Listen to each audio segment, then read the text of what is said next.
welcome to the third METACO Talks. Sorry, we're off to a little bit of a later start, but welcome to the third installment and the first for 2021. I'm Seamus Donahue, the VP of Sales and Business Development at METACO. This is a live conversation, as the other calls have been. It's interactive. Please comment and ask questions. After the call, the recordings can be found on our website. They will also be available on podcasts on Apple and Spotify. If you enjoy the show, please leave a review so we can basically build more followers in this. We're very excited that our first guest for 2021 is Michel RAUCHS. He is the former cryptocurrency and blockchain lead at the Cambridge Center for Alternative Finance. He led the cryptocurrency and blockchain research program, including strategy and design, implementation, research activities. Notably co-authored 6 research studies, 2 of which include the first 2 global crypto asset benchmarking studies. He continues to be a research affiliate at the center, but since August 2019, he is the founder and managing director of Paradigma, a Luxembourg-based advisory firm specializing in digital assets and distributed consensus systems.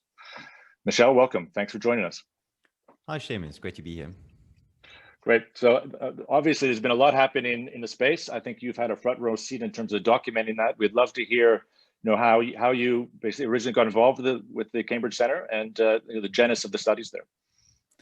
Yeah, so why don't I talk first about the center itself? So it's a research center based at George Business School at the University of Cambridge. And so it started in early 2015 by looking at crowdfunding and peer-to-peer lending. So really activities that emerge outside of traditional finance, so systems, channels, instruments, and so forth.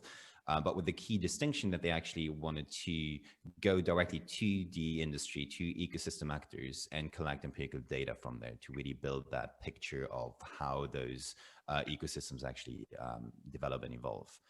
And so in 2016, they decided to extend that focus to also cover crypto assets and blockchain more broadly, which back then, so if you remember, that was just before the bull run. So it was still running a little bit under the radar, although it was under the hood, so under the radar a bit, so developing quite rapidly though, in terms of the ecosystem.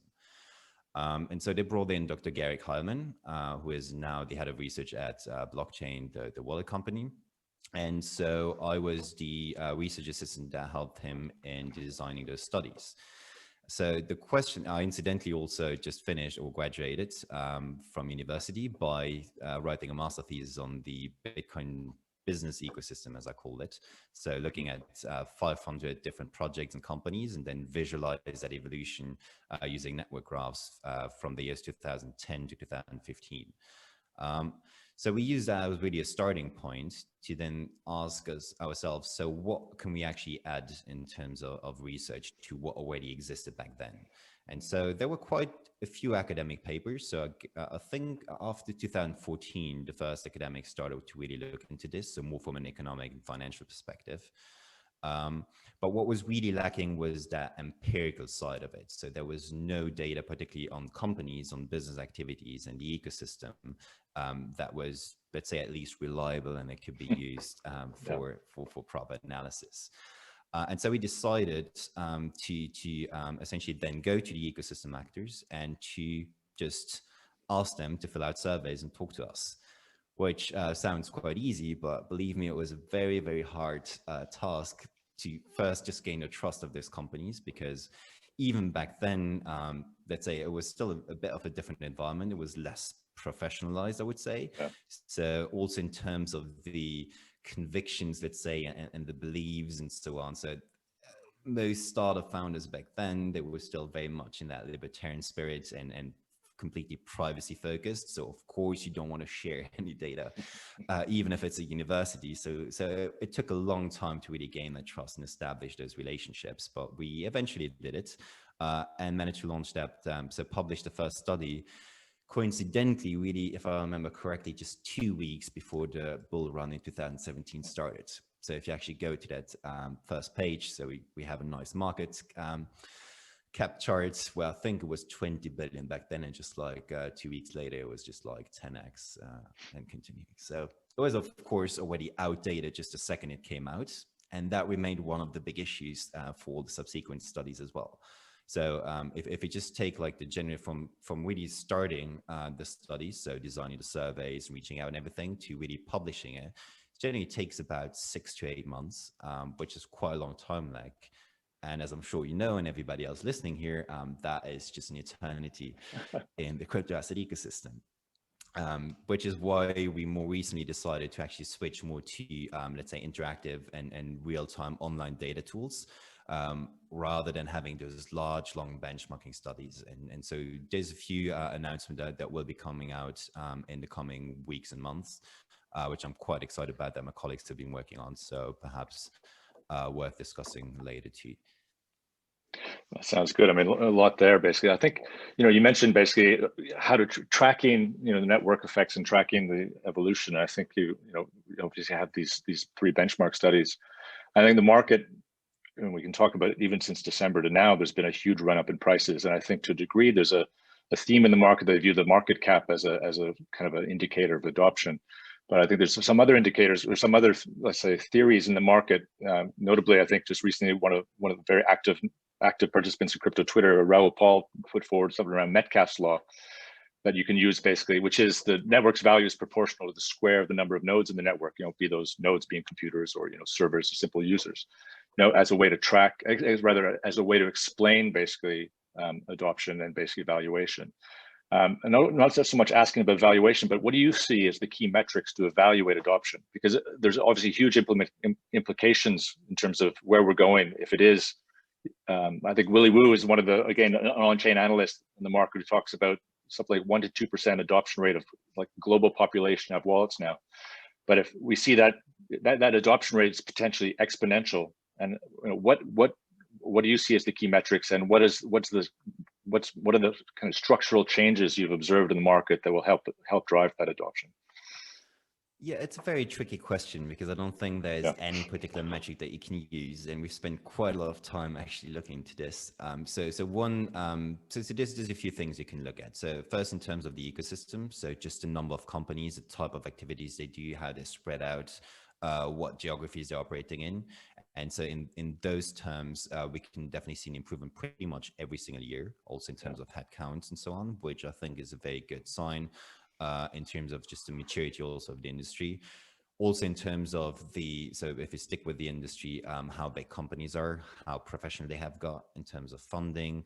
I think those all metrics that have confirmed that upwards trend since essentially 2011, really, when the first, let's say, serious companies started to emerge, which has really then just taken a whole different trajectory after the first major bull run into 2013. Now, if you look at users, it gets really tricky.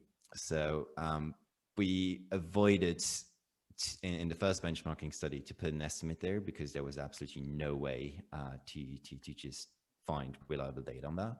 Then in the second study, we estimate that there would be about 35 million users globally. But then again, how do you define users? So a user is a long-term hodler. Is it someone who uses it like regularly to make transactions? Is it all of those, which I personally believe it should be.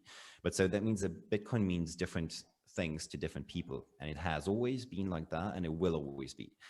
But I think the dominant narrative now, which has definitely shifted from cheap, fast, efficient payments to being more of a store value, perhaps an inflation hedge, a sort of synthetic commodity, really, alongside gold, silver, and others. I think that has definitely taken up also with the market, and is also a lot more, let's say, receptive to or understandable to institutional investors, I would say. Yeah. And also, if you just are realistic and look at the technical underpinnings of those systems, for Bitcoin, it is I would say, only long-term sustainable use case that is possible. Well, we could talk about this perhaps later. But yes, in terms of the users, so in our latest benchmarking study, which came out this summer, which my colleagues wrote, so I was just contributing a little bit to that. So they arrived at a number of about 100 million users today. The problem is it's still quite difficult to evaluate all of these. So one of the things we did is that because more and more exchanges require identification, they have a lot more data about customers that are unique. The problem is it doesn't really tell us anything about customers having accounts at different exchanges. So there's always going to be redundancies. On the other hand, there's lots of people that still have self-custody, so storing the assets themselves, so they are not tracked at all. So I think there's like, and of course also looking at different geographies. So the problem with some of the studies that we did is that they were very much biased towards Western countries, for the very simple reason that those companies were just more eager to cooperate with us and to work with us. So there's quite a big chunk, I would say, of the world population in markets like Eastern Europe or particularly Asia that wasn't really captured by that. But if you then balance all these different effects out, or if you then so put them all in relation to it, I think that they more or less cancel each other out. So that you could definitely say that in between 30 to 100 million, that's kind of like the evolution that we see between or since 2018 to early 2020, I would say. And probably now, as you mentioned before, with the recent price one, I would say that there's a few million users that have joined it, joined the system. That being said, right now it seems that it's mostly driven by institutions rather than just retail users. For the very first time, it's worth saying too.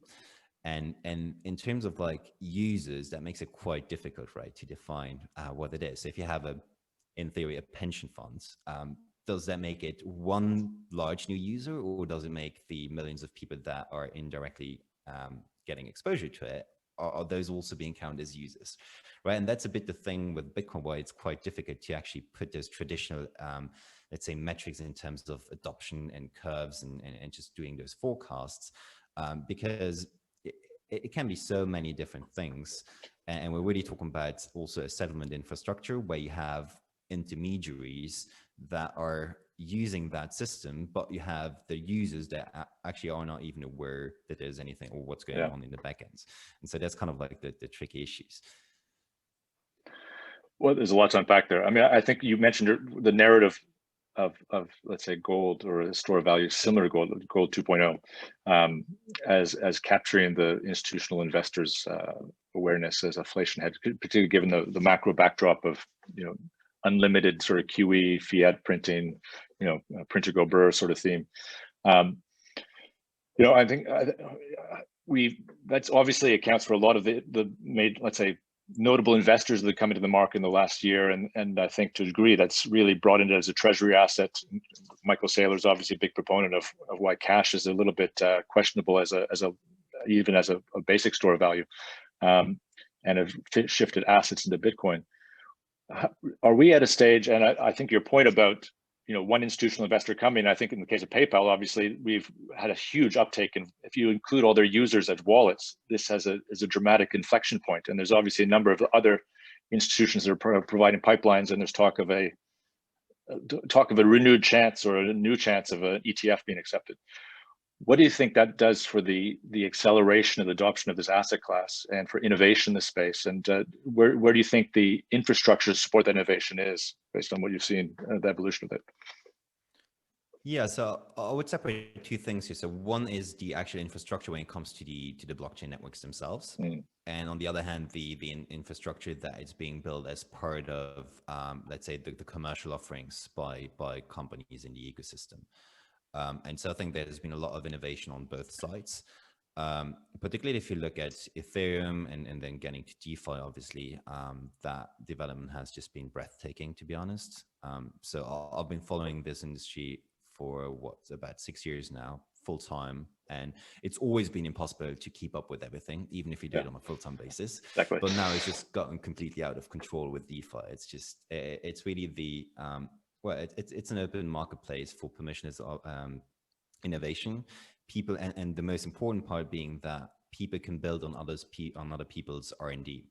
So through that composability, and that just, once you have reached a tipping point, which I think we have now with DeFi, all other things equal, it's just an exponential development. And so in that regard, I think we're going to still see quite a lot of things coming out of that, although I have some concerns and reservations, which I think we can also perhaps talk about later. But in terms of the actual, let's say, commercial infrastructure, the way that end users will interact with those blockchain networks. I think particularly during crypto winter, so the last 2 years, since 2017-18, there has been just massive also development in the background quite quietly, which is definitely helping to accelerate the current price run up, because that infrastructure is now ready, is sophisticated, is fit for purpose also for institutional investors, which was not really the case, with a few exceptions in 2017. Yeah, absolutely. I mean, we see that on our side. We still see there's a lot of firms that need infrastructure, but there is institutional infrastructure now, and there wasn't in 2017. I mean, I was at an exchange at the time, crypto exchange, and my question was, as I dug deeper into the space and learned more about the space, the question was, how do we manage private keys? And we had two individuals managing the private keys for all the exchange. That obviously doesn't happen anymore, or at least we hope it doesn't happen anymore. There's the infrastructure there's an alternative infrastructure that can have a distributed sort of trusted infrastructure for the exchanges now. So yeah, I agree that the foundation is there for institutions to get involved. It's just a question of which firms have it. There's definitely early adopters and pioneering firms that are taking advantage of this space now. I think the question, the DeFi, I agree, it's hard to keep up. It's happening very quickly. How do you think what's the first use cases institutions will look at in the DeFi space? Because right now, I think it's more very tech literate, crypto literate people that are involved, because there's a few steps to get through, wrapping your asset and, looking at yield farming, et cetera. What's the first use case you think that'll go, let's say, mainstream from an institutional perspective? It's very difficult to say, and I don't really have an answer to that. I think so. Just if you take a step back and actually look at how long it took institutions to actually really tip their toes into just Bitcoin, so base assets, and we're not even talking about all the other crypto assets, right? Right now, it's mostly about Bitcoin. That's been years. And they started with most of these efforts, like also 2, 3, even some of them 4 years ago, and are now slowly getting to a point where they actually have a business case and actually can start providing services to their clients. Now, it's something like DeFi, which really exists for about 2 years, 2.5 years, and which has just very quickly accelerated during the summer, which is like 6 months. I know it's a lot of time, or a long time in crypto, but still for an institutional investor, or just institutions themselves looking at all of this, and I'm more talking about traditional institutions here, so not crypto hedge funds and just crypto native firms. I think it's going to take years and years and years before they will actually also, just from a regulatory and internal compliance perspective, be allowed to actually even experiment with it. I know that doesn't necessarily answer your question, but I think it's still very, very early stages, and I wouldn't really expect, at least in the foreseeable future, any institutions really getting more seriously involved in DeFi. Well, I mean, perhaps the way the baby steps, let's say. I mean, I think the way to look at it is really around, public networks. I mean, we talked to a lot of major banks, and I think the more conservative ones have always had this approach that let's start with permission networks, because they can be trusted and we can design them for capacity and throughput, etc. But we recently had OCC, and there's a question exactly this point. OCC, I think, was just this week, came up with their interpretive letter 1174, that banks are able to potentially participate in independent node verification networks or public networks, and could use stablecoins. And this infrastructure should be thought of in the same category as things like SWIFT and ACH. That strikes me as a huge step towards decentralized networks, which, to be honest, I think, sorry I interrupted, but there's always been this debate where this space will get so big and so the regulators eventually crush it because it's a threat to the system, or the flip side was it gets so big that they have to embrace it. Is this time they're embracing it now, and is this the future? Oh yeah, in that sense, I completely agree. So perhaps it's worth clarifying that what I mean by DeFi is really that ecosystem of financial apps based on smart contracts that can run in an autonomous fashion. So I was mostly really thinking of what we've seen on Ethereum now, with also new primitives like flash loans, automated market makers, those kind of things. But if you consider DeFi to be essentially crypto itself, so even like Bitcoin being DeFi, or stable coins, and then I completely agree with that regard. So the reason I personally don't really count asset-backed or fiat-backed stablecoins as DeFi is because, well, they still are tied to the existing financial system. Absolutely. And all the other things that come with that. But yeah, the recent OCC letter it's just been a huge regulatory legitimization, I think you can say, of the entire space of public open networks.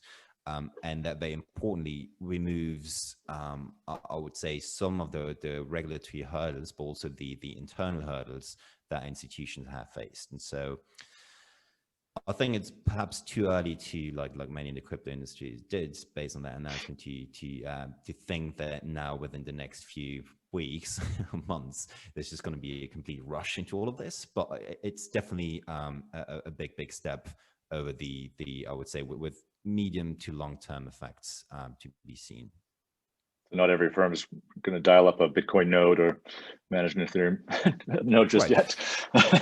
And also one thing perhaps worth adding here is, so with stablecoins, quite interesting because they acknowledge that there can be a separate or alternative, what let's say complementary perhaps settlement infrastructure to FatWire and other national payment systems.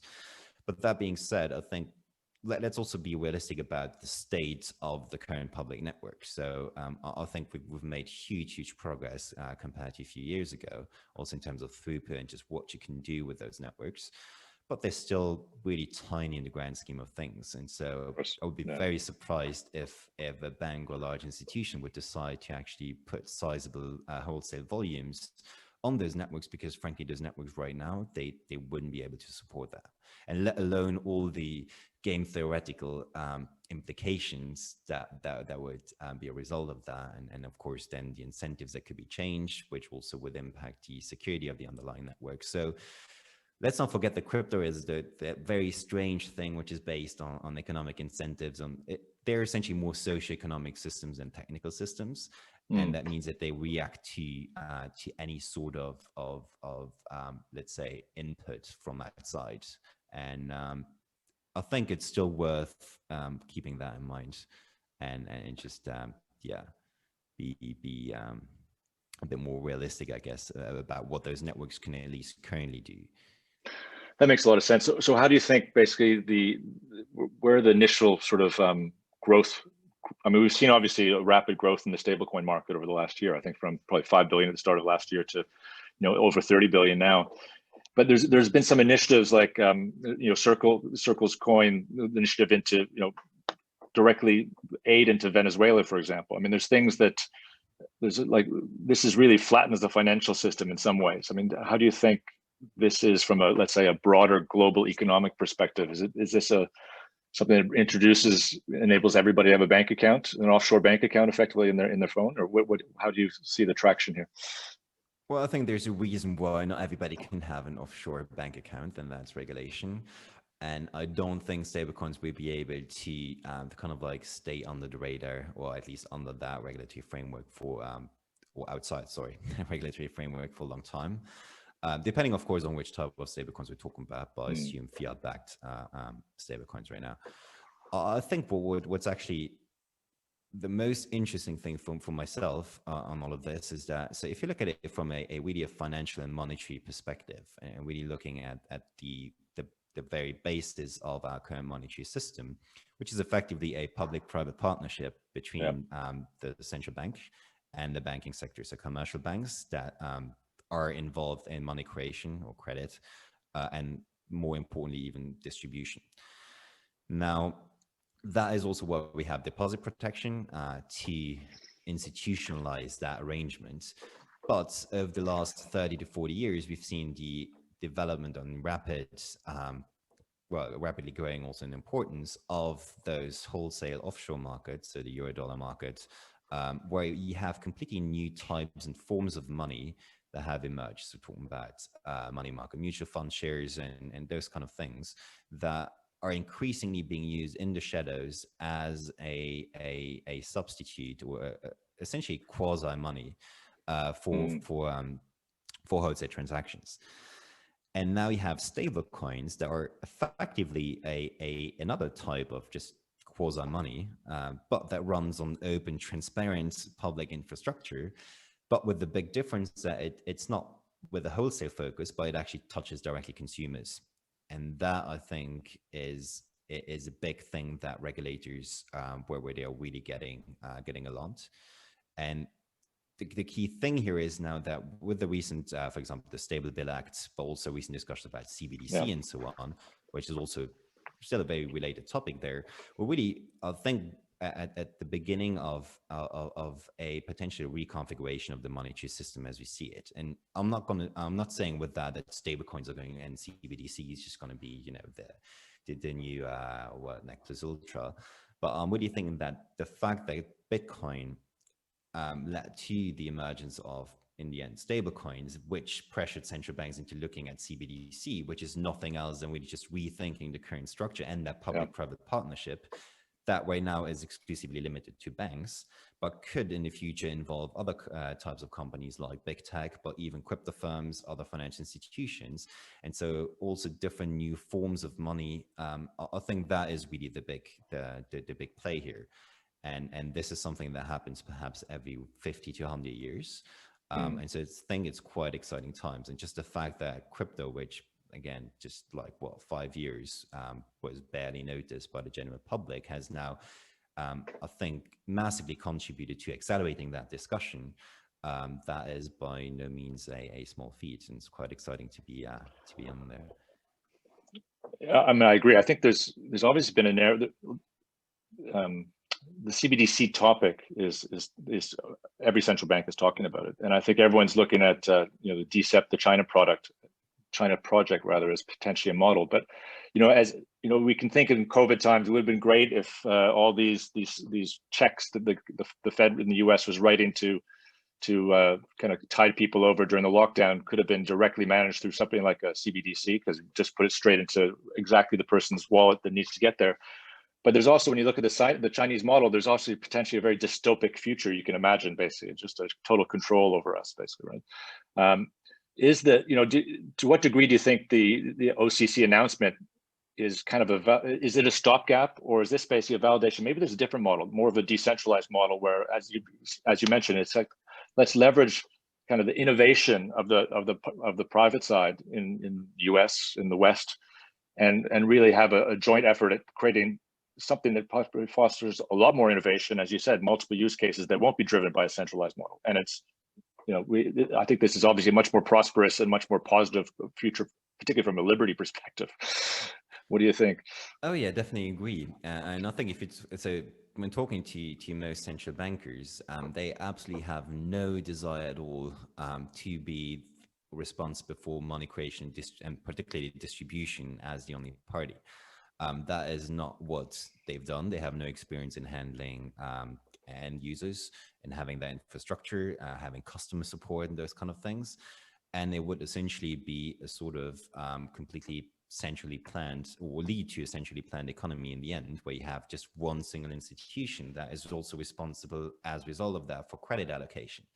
And that is definitely not something that at least any central bank that I've talked to would really want. And also quite ironically, although most, let's say, Bitcoiners and crypto people wouldn't see it that way, but the way that the current monetary system is structured is actually quite decentralized. It's, as you mentioned, exactly, you have that public-private partnership, but the central bank actually creates only a very small portion of the money that is actually being used, at least until now. And you have the whole plethora of different types of financial intermediaries and companies that are involved in actually creating different forms of money. And that adds both to the resilience of the system, but also makes it kind of ironically more fragile in certain situations, because at the end, you have no idea how much money there actually is, which is also why I think those traditional monetary aggregates, M2, M3, and so on, those are interesting statistics, but they really don't capture at all anymore what's going on in the world of money, and particularly those shadow offshore systems. And that actually means that the central bank has a lot less control over the monetary supply than most people actually think. And I think for a future system, they will probably want to emulate or replicate a similar system to what we have today. So keeping that cooperation relationship with the private sector to help them particularly distribute its system. But I think in CBDC, the big question really is how big should, or how large should the influence of the central bank or the public sector be in terms of regaining some of the control over that money supply, which they have effectively lost over the last 40 and 50 years. So I think that is the big question of CBDC, rather than like the Chinese model, for example, having the central bank essentially be responsible for the entire monetary system and the management of the monetary supply. I mean, I think these are great questions. We could do a whole episode on what does monetary policy look in under either scenario. I mean, clearly the Fed's already challenged by having whatever the estimate is 14 trillion in terms of offshore Eurodollars outside of their purview, and what that means in terms of how they need to, implement swap lines and what have you, basically during every time of crisis, and no one domestically really understands what's going on internationally. We don't have a lot of time left here, but I think just to wrap up, I've got one other question here on the chat. There's going back a little bit to DeFi. I think this will be the last question. What about DeFi accessibility in terms of access to information, toolings, trainings? Basically, the question is, are we stuck in DeFi as an expert field? So I think, again, adoption, I guess. Totally. So, but again, this is not necessarily a bad thing. It's just, it just shows how early we are really in all of this. So the same was true with Bitcoin and Ethereum just a few years ago, right? It was quite complicated to actually back up your keys and just manage all of this and then interact with different protocols. And now you have those digital wallets that act as sort of aggregators and it abstract all that complexity away. You have those dApp browsers like, what's it called again? I can't remember the name. The main dApp browser, well, essentially wallets, MetaMask. MetaMask, yeah. Just put in the chat as well. It's so obvious. Yeah. Which essentially abstract much of the complexity away. And that has been a result of tooling that in the beginning was about really making, being a reliable way of interacting with the system. So first focus on security, but then only the focus came on the actual user experience and friendliness. And I think with Bitcoin and most cryptos, we are there already. But with DeFi already, still we're really kind of stuck still in the, I would say not even like security phase, but really just in the experimentation phase. And so before really consumers that are, let's say, not very tech savvy, will be able to interact with those systems without having to know anything about it, I think it's still going to take a few years at least. As you said, it might be a little bit, it might be good during the experimental phase that it is expert only, because as you said, they've been launching smart contracts without any sort of testing and flaws discovered the next day. But exciting space, but still very fresh, as you say. And also in terms of the money that is involved. So as long as it's only recycled gains from previous crypto investments, then I think it's fine. But if it's new retail money coming in, that gets your mom. Exactly. Yeah. Michel, it's been a pleasure. Unfortunately, I think we're pretty much need to wrap up. I would love to, have you on again and go into this whole sort of, are we going to see a Cambrian explosion of stable coins and what the world looks like in potentially this public-private partnership about money in the new space. But it's been a pleasure talking to you. Thanks for having me on, for joining us. And why don't you just mention how people can reach out to you if they want to connect? Yeah, sure. So I'm pretty active on Twitter. So you can find me at @mrauchs. And yeah, just reach me out there, reach out to me there. Otherwise, you can go to my website, michelrauchs.com, and send me an email there. That's great. Thanks, Michel. So just to wrap up, our next METACO Talks will be on January 27th at 9:30 a.m. CET. We'll have Thomas Nageli, who's an attorney at law at Nageli Attorneys based in Liechtenstein. Thomas advises international finance, technology, and industrial enterprises operating in the fields of blockchain, DLT, telecommunications, internet, as well as public institutions. And I understand he is one of the key advisors to the government for their Liechtenstein Blockchain Act, or TBTG. He's an attorney, but he's also a software developer, so we'll have some interesting perspectives there. And he focuses on internet, IT law, civil, corporate law, as well as corporate governance, and he teaches at the University of Liechtenstein.